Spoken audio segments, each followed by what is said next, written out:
Hello, Bruce Pearl. Hello, Brandon. So I had you in my car last year, and you said that Auburn can win a national championship, and I was like, okay. Can you win a national championship at Auburn? I think we can win a national championship at Auburn. I'm not putting on the spot saying, hey, No. I'm going to, but No, I think we can. Can you do it? Yeah, I think we can. If we're good enough to win the SEC, we're good enough to win a national championship. Yeah. So, I think we can. There's no reason why we can't. We have what we need. It'll be hard to do it, but if you do it, it'll be, obviously pretty something special. That's what our goal is, to try to win a national championship. You went to a Final Four this year. You've been to a Final Four before. You've done all that before on a different level, and obviously you've did what you did at Tennessee with the Elite Eight. I hate it when people say, "Hey, compare this season to whatever." But what was that ride like this past year, considering everything that had been going on? Well, it was a great run, and the thing about it was 6 weeks. Yeah. It was at Georgia and home against Mississippi State. It was the next week at Alabama, home against Tennessee to end the regular season 4-0. And all I want to be is a 5 seed. That's the T-shirt I want printed up. All I want to be is a 5 seed because we were a 5 seed in the SEC tournament. We got to stay away from Tennessee, LSU, and Kentucky too early. Florida upset LSU for us. South Carolina, Frank Martin had a phenomenal year. For them to finish tied for 4th with us, really good year for Frank. Gets no credit for it. But that 5 seed was enough for us to advance in the tournament. So there was Nashville, and then there was Utah, and then there was Kansas City, and then there was Minneapolis. So it lasted a long, long time, more than any other run I could ever remember being on. And I won a national championship at Division II, and that certainly is right there, along with a gold medal in Israel. Yeah. And the Final Four run at Auburn. Those are probably the 3 most significant basketball accomplishments in my life. I don't want to go over the controversial finish, and you guys, I thought, handled that majestically in the immediate aftermath. I've never seen anything like it. I've also never seen a Final Four run, but I've been a part of some locker rooms and championship situations where emotions get the best of us easily in everyday life, but you guys handled that so well. Hypothetically, none of that happens. You guys win that game. Do you think you win the national championship with the way you guys were playing as a team at that point? Let's talk about 2 things. First of all, the way we handled the last call. That didn't happen in 10 minutes in that locker room. That happened all season long. Having FCA on our campus, having God in our locker room, giving God the glory and victory as well as defeat. And that's something you and your kids said after every big win, even way before that. Yeah. And I really think a couple things. One, I'm older, a little more mature. Secondly, I'm at Auburn. I'm coaching at Auburn. I think there's a responsibility to handle like an Auburn man or an Auburn coach would handle it. We are no less ferociously competitive than anybody else. But we have responsibilities that I think being an Auburn man or living by the Auburn creed dictate that we given that opportunity. My message to my players is God put us in this position to handle this. He didn't put anybody else there. Yeah. He put Virginia in there the year before when they lost to a 16 seed, and they handle it like men. Like God would want you to handle it. So that was the first thing. And I'm very proud of our guys. Very proud of our guys and our coaches. From an accountability standpoint, I don't like the way we finished the game with certain things. We didn't execute our fouls the right way. We fouled. We made some bad plays that cost us the game. And Virginia made plays. They made the plays to win it. So you can't get beyond that. Yeah. As far as the matchup is concerned, sure. If we're good enough to beat Virginia, we'd be good enough to beat Texas Tech. It would have been hard without Chuma. Yeah. And yet still, though, we were playing at a high level, and we still had 9 really good players that were playing their best basketball. It would have been difficult to beat Kentucky without Chuma. It would have been difficult to beat Virginia without Chuma, and yet you beat Kentucky. You nearly beat Virginia, even after being down 10 and coming back with Bryce's amazing comeback and the team rallying around him. I almost feel like your team was destined to win the title at that point with the way they're performing. And personally, I just couldn't believe what happened at the call. I know you hear that all the time, but I wanted to give a little levity to this. I don't know. You've probably heard of this. Why did you dye your hair before the game? Why did you add some Just for Men in there? I wish I could, 'cause I don't have any hair. But why did you do it? So I'm like, is this 2000? Like it's got no publicity, but you had to obviously bring it up. So let's go ahead and deal with it. Yeah. So I had done it one other time, and it was a certain kind of Just for Men product that I did it with. Just for Men. I knew it. All right. I knew it. That like you didn't even notice it, right? And then all of a sudden, I got my hair cut. I went, oh my God, my hair is almost white. Yeah. And so I said to my wife, I said, honey, can you go out and get that product? I used it about a year before, whatever. And she brought home a different kind of Just for Men. And it wasn't the same. And it obviously, we applied it the same. Like, oh my God. I went to the barbershop that day to say, can you cut this down any lower? Yeah. Yeah, so thanks for bringing that up. Well, so I have colored my hair. At least I have hair to color. I've got hair to color. You don't have any color. You can't even color that. I wish I could color my beard. I'm a little embarrassed by it, but I told you guys I'm not going to lie to you. I'm not going to lie to the media. I may not tell you everything, but I'm not lying to you. Why are you embarrassed by it? I don't know. Because every coach on this campus, they all do. Hair. I know.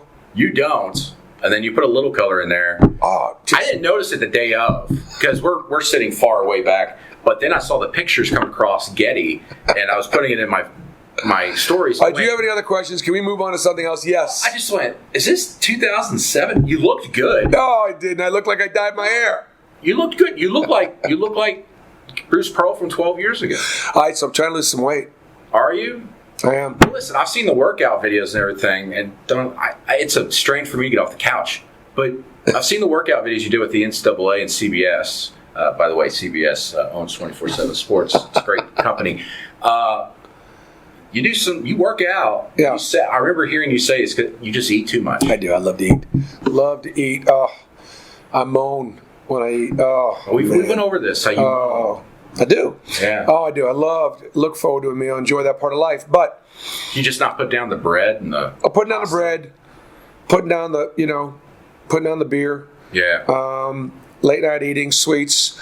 I got to lose weight because everything is too tight and, just health wise and stuff like that. Does it affect your hip or knee? And so, yeah, a little bit. So I'm trying. Now, I'm actually going to lose weight just so I can enjoy gaining it back. How's that? Well, I've been there. Yeah.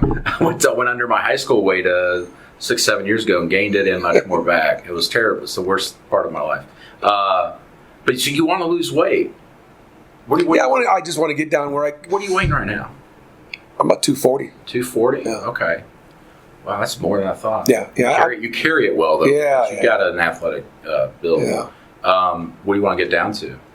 I'd like to get down to 220 if I can. Yeah, you lose about 20. Yeah. Yeah. Be svelte. Yeah. Is having Steven sitting next to you all the time? Man, he's the metrosexual in the family, He's Does he get his hair cut every day? No, he doesn't. There's nothing wrong with the fact that he takes good care of himself. There's not. And it's actually, it's interesting both from a standpoint of recruiting. He's very involved in nutrition, so it's a great conduit to our players. Yeah. He's very involved in training and conditioning, so what a great liaison between the staff and Coach D and the strength and conditioning. And so he does monitor lifestyle choices and rest, diet, the nutrition, sleep. Rest and strength is a big part. Yeah, and so it's important. It's an important part of training our athletes is the fact that Steven is a fitness freak. I think it certainly helps that he's working out in there with the Absolutely. players too. That's great. My thing is I love the fact that Steven works out a lot. Just don't work out by yourself. Just make sure that and it doesn't have to be not even coaching them. Yeah. Just it's good to have that. I love to go down there and get in a pre-core when they're working out. It just gives us a little time together. Yeah, certainly. All right, so we know what you've lost as far not weight, but you will lose that. Right. But you've lost your 3 top scorers. Chuno Kiki. Listen, you've seen much more basketball than me. You've been around better basketball than me.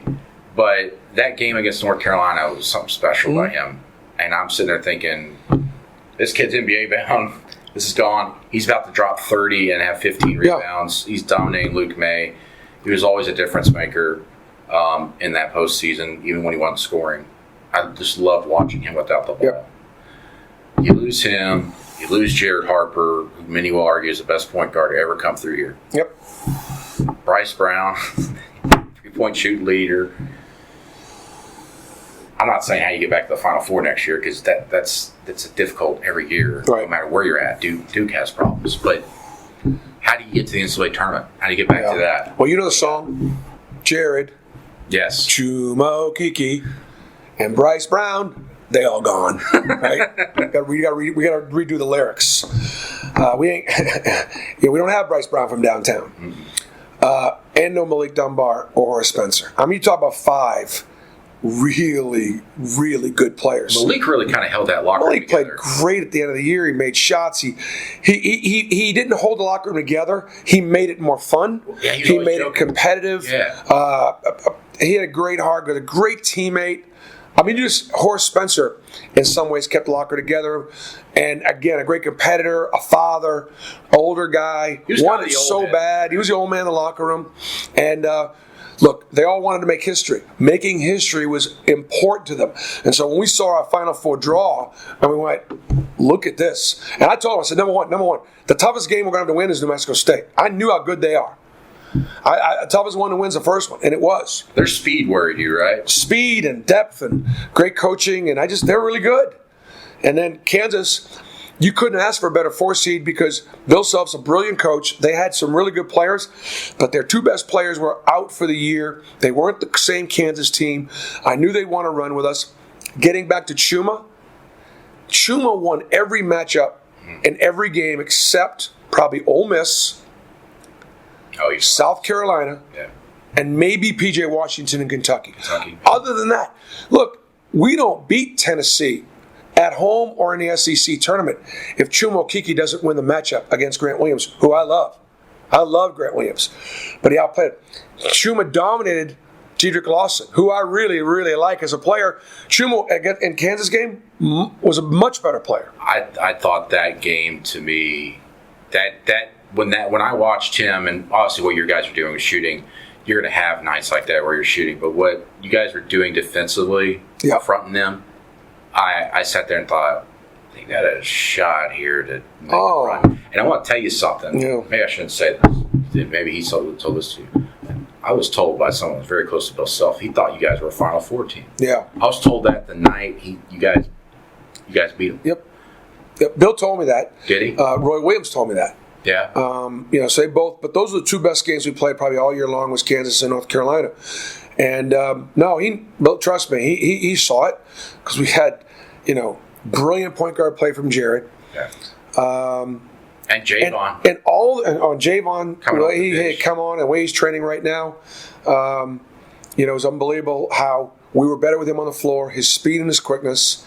The same qualities that allowed Jared Harper to become one of the best point guards to ever play at Auburn and have as much impact, winning championships 2 out of his last 3 years, were the same qualities that drove him to go play professionally a year early.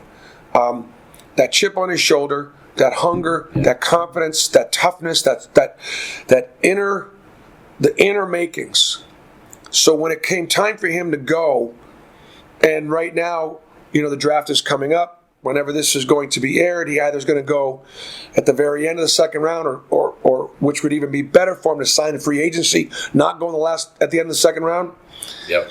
You might say, well, why would you go early? The reason is because the same things that helped him be the great player he was here are the same things that drove him to try to be a professional. And I can't argue with that, and our fans can't either. Chuma needed to go because if he came back, he may not be the same player next year. And then if he comes back, he'd almost come back for 2 years. Yeah. And as you're saying, at the end of the year, he was as good as anybody. And so replacing them plus the second greatest shooter in history of SEC. Chris Lofton was the number 1. Yeah. I coached him at Tennessee. Bryce Brown was number 2. And Bryce's growth and maturity. You talk about a story about Auburn. you talk about where a guy comes in from the remember when beginning, he came in, as far as his maturity. The way he was made up mentally, the way Right. he was handling things was a lot different. Always a great kid, great family, but young, just young. Sometimes you say immature, and you use that as a criticism. It's not. It's just a way of describing a 17 or 18-year-old. 17-year-old's not immature. Correct. Well, some are very mature. Some act 16 and 17, and Bryce was just young. Yeah. But Bryce was always accountable for his failings. Yeah. And he and I had some really good knockdown, drag-out discussions about how he was being treated and how he was being utilized. And he respectfully let me know how he felt. And that was wonderful that we had that kind of relationship. I'm so proud of Bryce and for everything he's accomplished and graduating on time. And those three guys will go down, obviously, in history. And we talked about Malik and Horace. So losing those five and then bringing in, freshmen and Javon McCormick transfer and Jamal Johnson sitting out, a lot of unknown, a lot of youth, a lot of really good kids, a lot of really hard workers. But I don't think there's anywhere you can equate what we lost with what we're bringing in and think that those guys in their first year, could they're going to be really good. And we could be an NCAA tournament team again this year. I absolutely believe that. With all my upper division finish, NCAA tournament, and then we know you're good enough. The reason why I said to you a year ago we could win a national championship is having won the SEC regular season championship, that qualified us as being good enough to play for the national championship. We were the fourth best team in the SEC this year. LSU, Kentucky, and Tennessee were better than us. Deeper, better coached, had better seasons. We're the fourth best team. We went to the NCAA tournament, and we belonged with anybody. Mm-hmm. And we were the fourth best team in the SEC. That tells you how good the league is, and that tells you what an upper division finish in the league means. Yeah. So, moving forward, you can't talk specifics about recruiting, but, we see things, we hear things. You guys are in on more five-star guys than I've seen. Yep. Ever here, obviously, but also even during your tenure here. Yep. Doors have opened for you. You've mentioned that. Yep. How do you handle that trying to balance? Yep. Let's go after five-star guys, but are they interested? How do we? Because you go in on guys real early, and some of those five-star guys you guys are go recruiting right now. How do you handle all that? And mix it in? You're all over it. But here's why we're in with those guys, and I can't talk specifics. So yeah. We are not in with any five-star guy that we weren't working 2, 3, sometimes even 4 years ago. Okay, I've been in this my fifth season. One of the advantages of having a coach around for a few years is we get started. We lay foundations. We build relationships. Now, at the time we recruited some of those good players, they weren't 5 stars. Whatever they were ninth graders, 10th graders. But we saw some things, we developed some relationships, and basically the line was, listen, we're not good enough for you right now. Give me a couple years and let's see. Well, the let's see was the Final Four. The let's see was the SEC Tournament Championship. The let's see was a regular season championship in 2000 SEC. The let's see is 3 guys that got invited to the Combine. We're not involved with a better group of kids because of just the Final Four run. Right. We're involved with those kids because we've been involved with them from the beginning, and now there's good reason why they can look at Auburn and go, I can accomplish all my basketball goals and dreams at Auburn and get this education and the Auburn family and maybe stay close to home or whatever it's going to be. And you couldn't have said that a few years ago. And win a championship. Yes, and win a championship.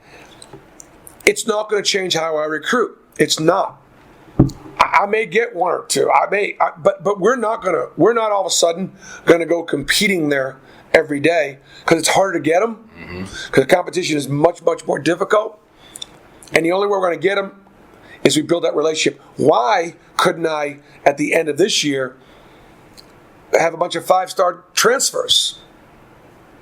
For a couple of reasons. One, I got some seniors that have earned the right for me not to do that to them. Yeah. Javon, Samir, Dangel, Anthony, and Austin. All those kids have paid the price where not a one of them deserved for me to go get a graduate transfer at their position, and I didn't. Took Javon Franklin, a junior college player with 3 years remaining, and he's a little banged up right now. It's going to be a little while before he gets to be going. And then the rest of them were freshmen, because those guys earned that right for me to empower them. And I don't want players looking over their heads, thinking that I'm going to recruit over their head every year. I want the players to understand we're going to bring in what's necessary to be competitive. And if you take care of your business, I'll take care of you. You seem to be that type of coach that just instills confidence in kids, and you tell them like it is, and even with kids that are like, hey, listen, you might not be good enough to start next season, and you take with those several kids, you've been around, you've deserved the opportunity to do this, and for me not to go get a guy that's going to come in for a year and then erase your year and you're not able to play. Do you think that helps just with the way the kids actually approach themselves with the preparation, and then obviously on the court when they go out there and play during the season? Yep. So we're always teaching. So I'm an open book. We have an open book test all the time. It's not a closed book. I'm not trying to trick anybody. Right. Has Javon Franklin earned the opportunity for me not to have brought a grad transfer in when Jared decided he was going to go? And I told the players yes, and I made them tell me why. He's a great teammate. Even though we were traveling all over the world last year, he had one of the higher team GPAs. Took care of his business. Was always on time. Always worked hard. Made his teammates better. Did his community service. And I made them tell me why he earned that right. Now, if he was late for things, if he wasn't taking care of his academic business, if he was had failed some a drug test or different, now he's earned the right for me to go ahead and say, look, I can't fully trust you here because you've done all these different things. So I just want to reward that good behavior. So does it promote others to behave? I think it does.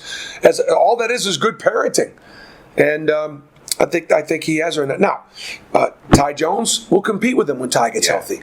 Samir Dowdy has to be able to play the position. And how exciting for Samir that he could play a little bit of 1 and 2, which I think will benefit him in the long run. I wanted to go into this just because this is perspective from the outside looking in, even though I cover you. I mean, I don't know you on a personal level. Mm-hmm. But when you guys were making your run in the NCAA tournament in the Final Four, everybody kind of predicted it was like there's going to be people that come out and snipe Bruce Pearl. They're going to go, remember what he did 30 years ago? Remember what he did at Tennessee? Mm-hmm. All this stuff. I think USA Today even had a column that was saying that you were like the face of everything wrong with college basketball right now. I obviously didn't want to ask you about that while you guys are going through a Final Four. Right. Does that stuff affect you? 1, 2, do you think that's deserved for people to come after you like that? And why do you think you're such an easy target? Yeah.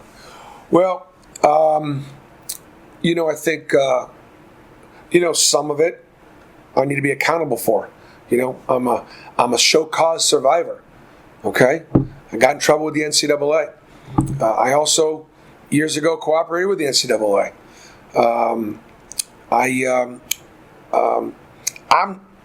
I've always been a fan favorite of my home team. You ask the people in Tennessee how they feel. Yeah. You ask people in Evansville, Indiana how they feel. Ask how they feel about me in Milwaukee or Stanford or Iowa. I don't think that'll be the way they feel. But having been around all those different places, we had some success. Am I a guy that's supposed to have a lot of success in coaching? I didn't have that, pedigree. I'm not part of the good old boy club. I think that sticks with you a little bit. Is that what motivates you to work? Because you talk about how you feel like you have to work harder than everybody else because you're not talented. Well, I do have to work harder than everybody else because I don't think I am as talented. So I want to be committed and be passionate. Why do you think you're not that talented? Well, as talented as you're. Because I'm hard on myself. I gain confidence from the fact that we've been successful every place we've been, and that's what helps me. But I'm hard on myself. We could do so much better offensively, defensively, late game situations, and so I understand that. I don't see. I can't worry about what people say, or I can't control. Does it bother me? Does it hurt me? It hurts my wife. Yeah, It hurts my kids. Family. I understand that, but you know what? I only care about the people that know me, and the rest of them. Maybe this is a problem. They can kiss my ass. Yeah. I can't control what they think. Yeah. I just do the best I possibly. I want the people that know me to know me, earn their respect.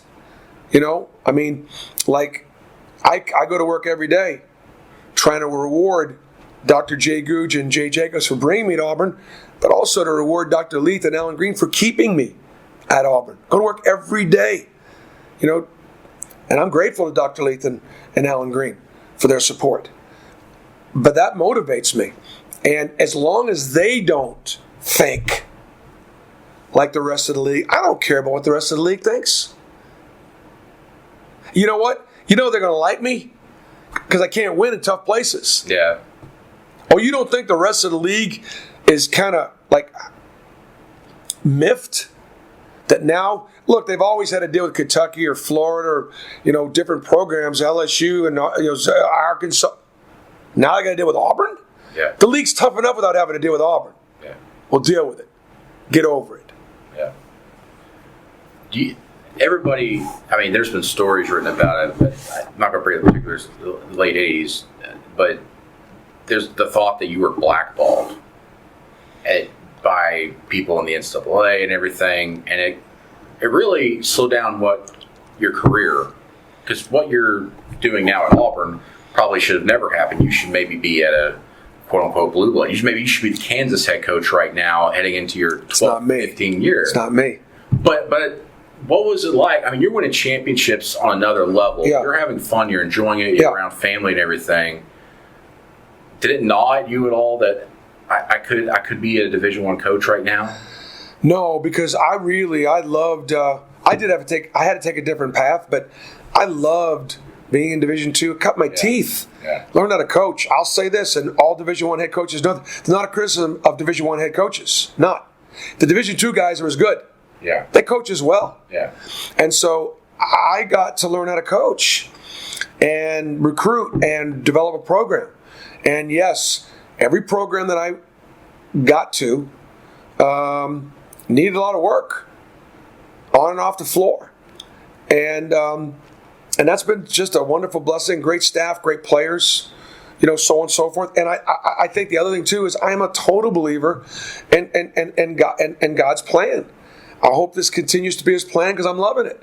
I love Auburn.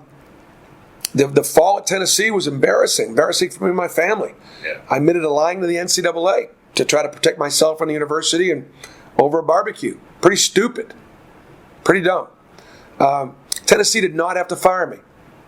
No, they didn't. They did not have to fire me. But a lot of times what happens is when the NCAA comes after you, the safest thing to do is just throw everybody out and say, all right, don't punish us. They're the guys that did it. I did it. I accept the responsibility for it. But in the big picture, look, it's wrong. What I did was wrong. I made some bad decisions.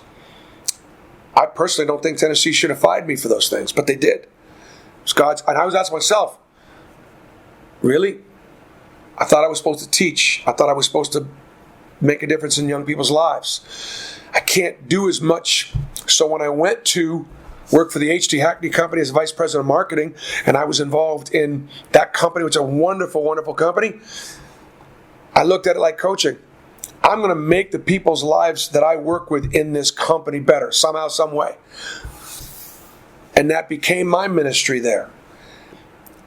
And then when I got back into coaching, little wiser, little softer, but it was God's plan. Clearly, if what happened to me at Tennessee didn't happen to me at Tennessee, would I have been at Auburn? No. If I wasn't at Auburn, none of this would have happened, and this is where I want to be. So, in the good and the bad and the ugly, I'm going to trust Him.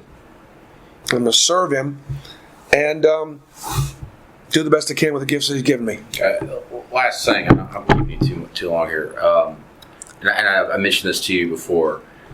I'm the type of guy, I'm so insulated from what's happening in the world. Right. And even in the United States of America. I just worry about my family and everything, and if what's in my driveway. You know what I mean? Right. Yep. UPS guy's in my driveway. As you should. What's he doing? Yeah. What's he doing? What's he doing? Okay, he's gone. Everything's fine and safe. I don't know what's happening in the world. Yep. I need to be more cultured about that, probably, as a human being. But you are very, obviously because of your faith and your upbringing, you're very involved, very vocal with what's happening in the Middle East. For a dummy like me, when it comes to, listen, I'm a dummy when it comes to that. What is going on there? What are your viewpoints? Yeah. Why do people need to pay attention to this in the United States of America? Yeah. And how it affects what's going on with us? Yeah. Well, I grew up in Boston. I grew up, I was born in 1960. A couple things.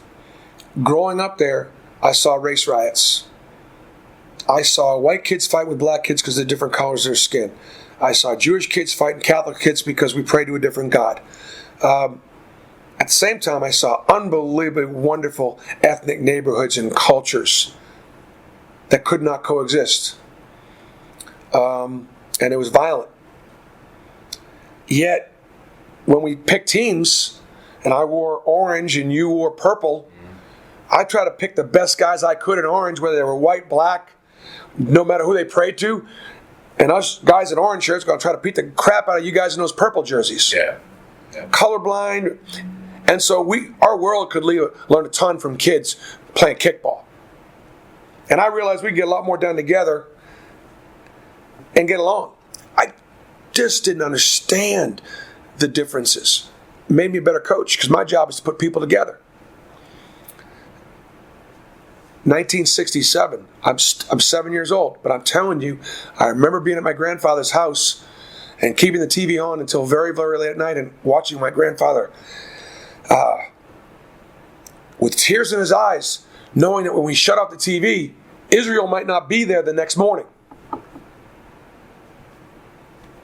I'm looking at my grandfather worrying about that. And it was real. Yeah. I could hardly wait to get up the next morning and open up the TV and see whether or not she was still there. And then I'd ask him, why? Papa, why? And the only thing he could tell me was the truth. It's because Israel is made up of, it's the Jewish homeland. And then the other lessons of the Holocaust. He fled Austria pre-Nazi Germany. My grandmother fled Poland pre-Nazi Germany. My grandparents fled Russia because of, if you look at Fiddler on the Roof, that was the kind of persecution that was going on for Jews. I don't understand it completely. I just know that from the very beginning, if somehow our people have been able to sort of survive, and the worst thing in the world we've ever done is try to thrive, we've become a big target for others who want to blame us in some way, shape, or form. So some things that happen on a regular basis regarding anti-Semitism or with the state of Israel. I don't understand how it's okay for the rest of the Arab world to have attacked Israel as many times they've tried to attack Israel to destroy her. Or, for example, when the leaders of Iran, who don't always represent the people, unfortunately we know that, can outwardly say that he is for the destruction and the demolition of the state of Israel and the Jewish people. If I'm in Israel, I'm not sitting there waiting for him to throw the first punch. And yet Israel sort of has to. So it's a very, very difficult. So what you got to do, and I'm grateful that I'm in a position in this country. We have the freedom of speech, and I'm able to tweet it. I'm able to talk about it. You've been able to speak at organizations. I know you're, at the state capitol discussing it. Yeah, talk about the Holocaust, and I always thank our country and thank what a blessed time that we can be in this situation. But just like it was wrong through the civil rights movement, These things had to be brought to light. They weren't acceptable. And over a period of time, they changed. So this same too, needs to take place. And so, I just, we should all be able to get along and live in, Abraham was the father of many nations. In fact, he was the father of all nations. That binds us. Jesus was born a Jew. They called him rabbi, teacher. That binds us. And so I'm always trying to find ways for us to be able to get along and live in peace together and coexist and respect each other's differences. I hope for that for college campuses. And one of the things that's taking place now amongst these differences, you don't have to agree with how I feel at all. And I don't have to agree with how you. I respect somebody that disagrees with what I'm saying right now and has a different position. But please respect my position. We do that, I think we had a chance to get along better and make a difference. Yeah, there just seems to be a lot of the discourse today is you don't believe what I say, so you're absolutely wrong, and it becomes a tax.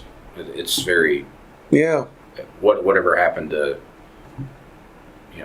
a democracy where you have a different viewpoint. Let me listen to it. Yeah, and not even ever have to change your mind about it, but respect the differences in viewpoints and not have to agree with everything. Agree to disagree. There's nothing obviously wrong with that. But again, I'm grateful, to leadership here at Auburn, the university, and to the way we live to be able to have this dialogue. And my job is I want to make Auburn great again. Oh wait! I made Auburn great again. I'm gonna put up a new MAGA hat. No, but and I want people to laugh at that. Yeah. Not look at it and look at me and go, oh no, political. Yeah, I know what you're talking about. You can't have a sense of humor anymore either. That's everything's so politically correct and everything. Like I just want to, I want nothing more than just to sit here and drink a beer with you and talk about our lives. Yeah. It would have to be a light beer. Well, yeah, you gotta lose weight. Listen, it's silly to me that people feel like coaches or people in power or celebrity are out of reach, out of touch with humanity. And I think it's refreshing that there's someone like you who goes out of their way to make sure to show people that I care about things outside of how am I going to win this game? How am I going to get this recruit? And all that. I think people really enjoy that about you. Yeah, I appreciate that. And not just at Auburn. Yeah. Because I hear that from everywhere I go. So anyway, Bruce Pearl, thank you for joining me here. Thanks, Brandon. And being human. Also, agree to disagree. I don't think you should be embarrassed by your haircut. I thought it looked good. Haven't colored it since the Final Four. But here's the deal: someday when history is recorded, they won't necessarily see the games before. God, I thought he was a little older than that. He looked pretty good. Let's see the Final Four game go. Bruce Pearl always looked really good. He looks much younger. Okay, thanks, Bruce. Thank you.